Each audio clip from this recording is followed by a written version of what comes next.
You know, in the summer of 2002, I dropped out of psychiatry and I made my way into surgery. I did an intern year in surgery in New York City at Beth Israel Hospital.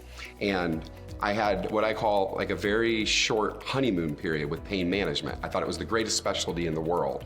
We had these wonderful treatments that could take away suffering, and I could also help people with mental suffering. But in the fall of that same year, maybe 4 or 5 months after I decided to become a pain management doctor, my own brother overdosed in my bathroom. We broke down the door and we found my brother with a needle in his arm. It was heroin, and he was barely breathing. And I was able to resuscitate him with the help of a friend.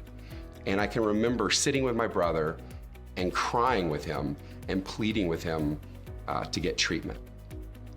He did end up going into treatment. I found out that my brother was given Percocet for low back pain when he was 20 years old. It was just 3 or 4 months before he overdosed in my bathroom.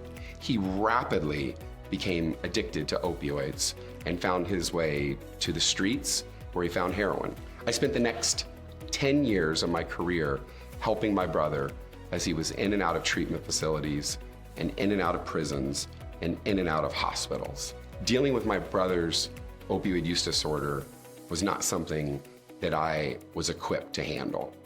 It was one of the most difficult times of my life.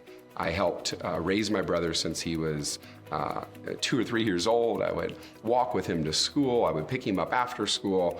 I would babysit him. He was almost like a son to me at times.